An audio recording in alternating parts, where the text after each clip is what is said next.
So today we'll discuss about examination of stool.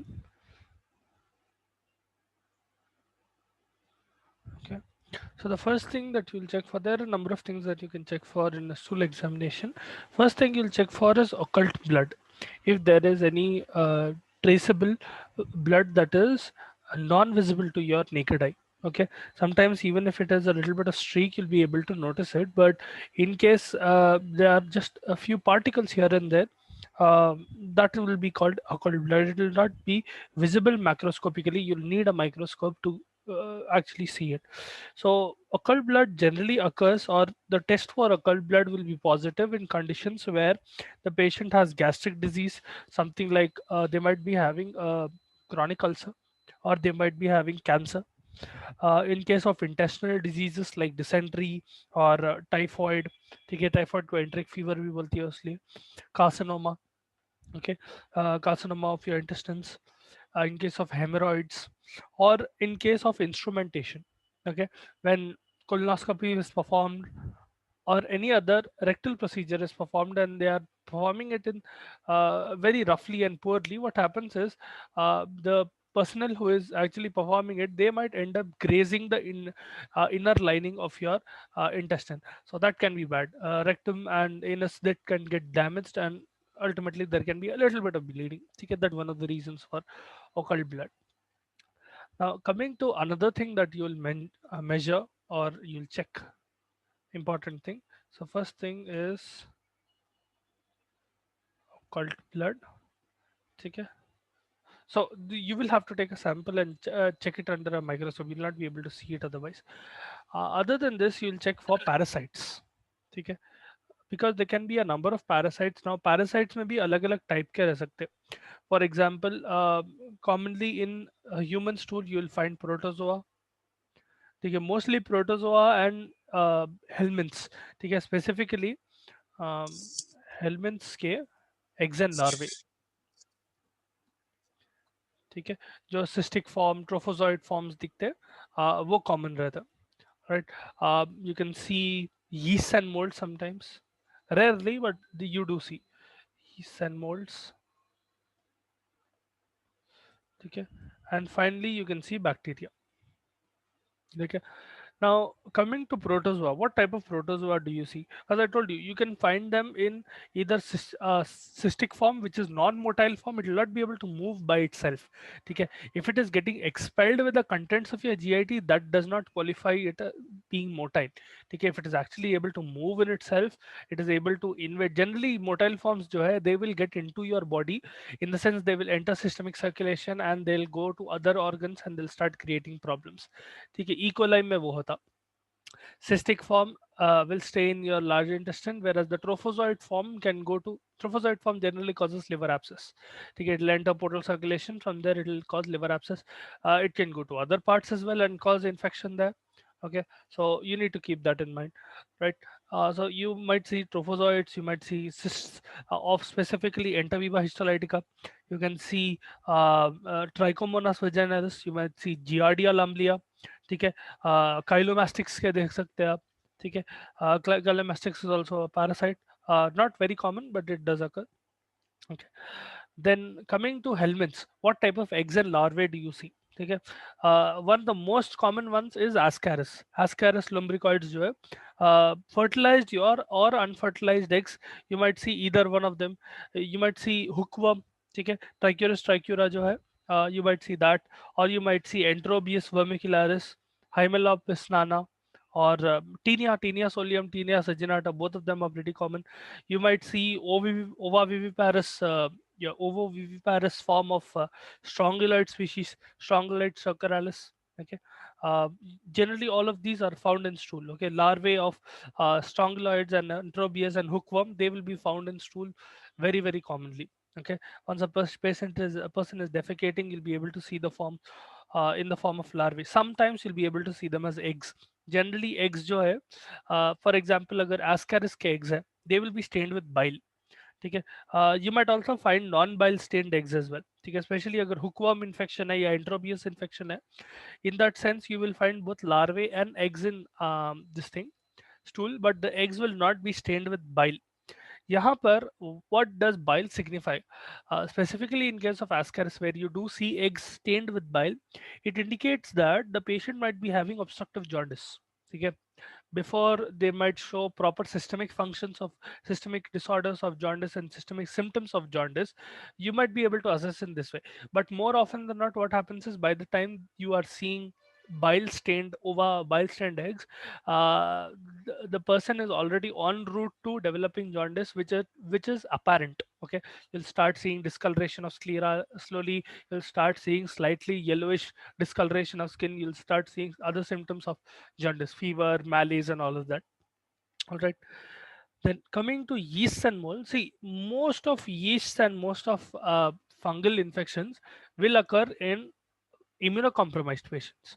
Okay, either they are like completely immunocompromised, immunosuppressed, or else technically they are immunodeficient. It can be either immunocompromised or immunosuppressed. Immunocompromised meaning they have a disorder or a disease which is suppressing their immune system. Immunosuppressed का मतलब है immunosuppressed का मतलब है आप drugs they रहे हैं which is suppressing their immune system. Okay, two very different things. So immunocompromised का मतलब है their immunity is not working properly because of whatever external or internal factor. It can be genetic as well, it can be whatever.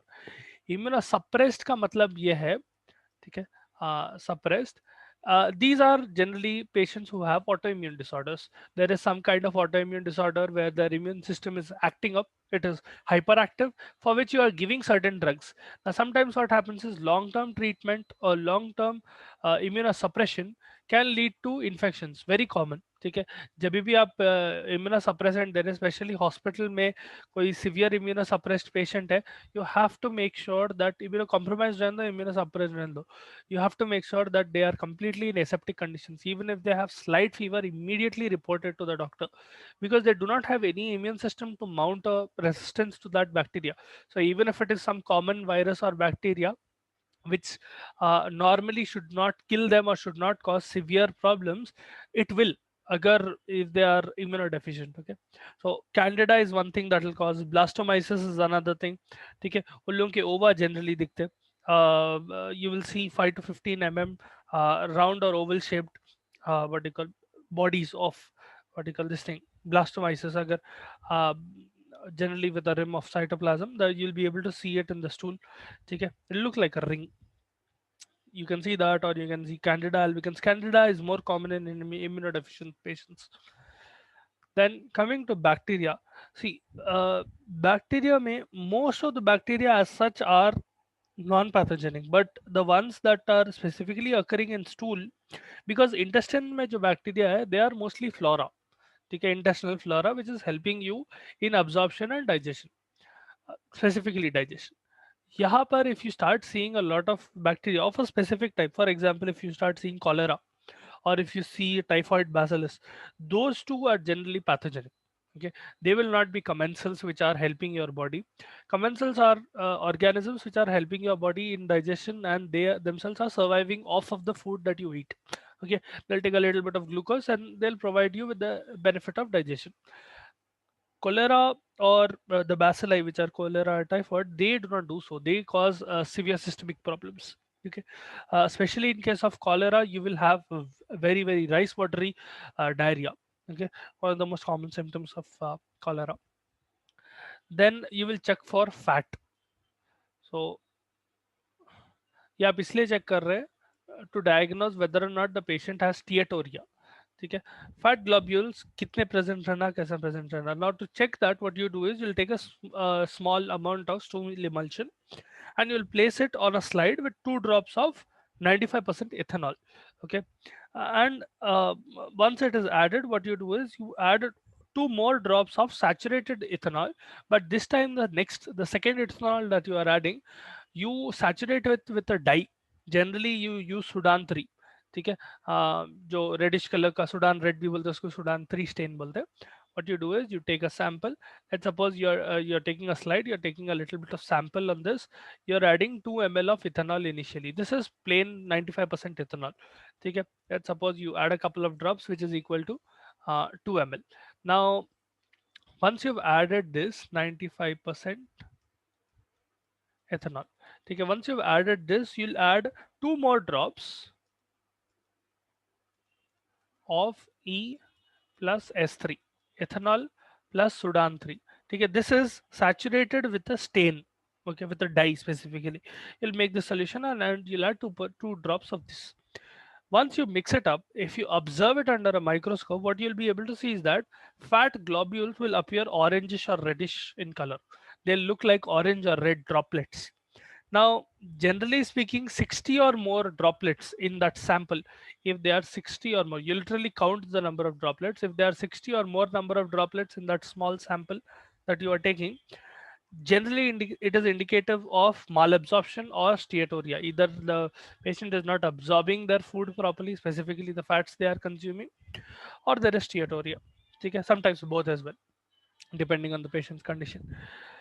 Then you'll check for a few reducing substances in stools. Reducing substances का मतलब ये है, for example, lactose is a reducing substance, ठीक है, reducing sugar है वो.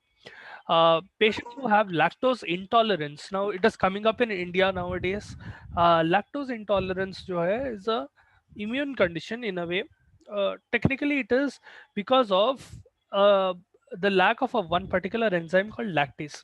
Whenever someone is consuming a milk based or dairy based product which contains lactose, it might be any other thing which contains what do you call lactose as well, not just milk based products. Okay? Their body is not able to handle it because they're not able to digest it.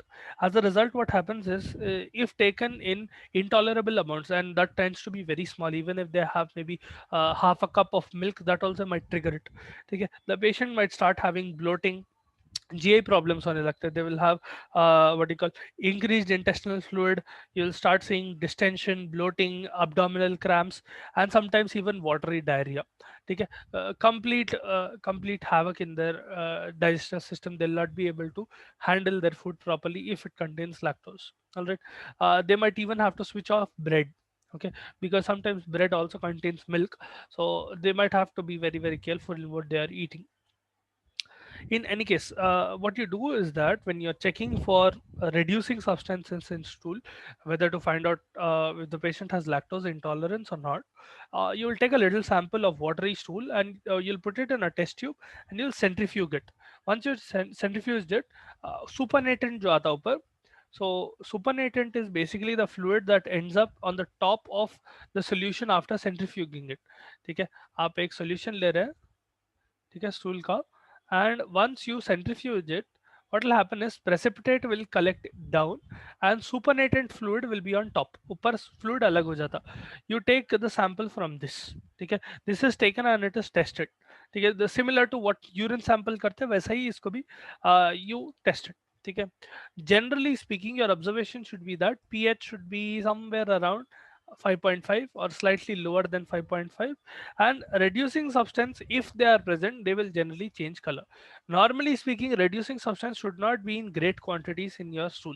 अगर present है तो it is a problem. Generally अगर specifically lactose है, it indicates that the body does not have enough amount of lactase and the patient might be suffering from some degree of lactose intolerance. Again, it is variable in patient to patient. थोड़े लोगों में बहुत रहता, थोड़े लोगों में कम रहता, थोड़े लोगों में इतना ज्यादा रहता कि lactose intolerance की वजह से they might start having allergic reactions sometimes. Okay, rare in India, but nowadays you are seeing mild forms of lactose intolerance developing in India. Okay, then coming to methods of collection specifically for urine. uh, ab, whenever you collect a sample or whenever you ask the patient to collect a sample in that condition, within 1 hour of voiding you have to send it for testing. For some reason, if you are not able to test, especially if you are trying to test for bacteria or for some infection, try to send it as soon as possible. अगर नहीं send कर सक रहे, then there are a few preservatives added and you will refrigerate it. Generally you will refrigerate it at 4 degrees centigrade. ठीक है, इस पे refrigerate कर सकते for a little bit. You can add a few preservatives like toluene. Toluene क्या करते हैं, you will add 1 ml of toluene for 50 ml of urine of tea for 50 ml of urine. ठीक है, So depending on the size of the sample, you will add appropriate amount of toluene. Toluene क्या करता है? It will form a surface layer on top of urine so that chemical constituents are preserved. You can also add formalin. Formalin अगर add कर रहे हैं तो 6 to 8 drops add करते हैं. Okay, you will take around 40% formalin, and you will add 6 to 8 drops in around 100 ml of urine. ठीक है. This fellow specifically helps in preserving RBCs and pus cells. If you're suspecting that the patient is having infection, or if you're suspecting that the patient is having glomerulonephritis or any kind of glomerular damage, ठीक है, where there might be damage to the capillaries as well, in that condition RBCs maintain रखना before it is tested is vital. ठीक है. If they die, you will not be able to understand whether or not RBCs were present. So in that case this becomes very important. अगर आप पहले sample दे सके बहुत अच्छा है. If you're not able to give the sample in time, then add 6 to 8 drops of 40% formalin to 100 ml of urine. uh, to every 100 ml add 6 to 8 drops. Okay. Some people also use thymol. Thymol especially 1% thymol use करते हैं. Now there are a few disadvantages with these as well. अगर formalin use करें, the disadvantage is that you will get a false positive for sugar, even if it is not there, or even if it is in normal ranges, you might get a higher value of glucose. ठीक है. The disadvantage with thymol is that it will test positive for proteins. Okay, so that might be a problem, so you have to keep that in mind. You might have to do 2 to 3 tests, different types of tests, if you are checking for several aspects in in the urine of a patient. Then sometimes acids are also used as preservatives. You can use hydrochloric acid, boric acid, or sulfuric acid. Okay, all of them are good as preservatives. So with that, we have completed our topic, and we have completed our syllabus for pathology.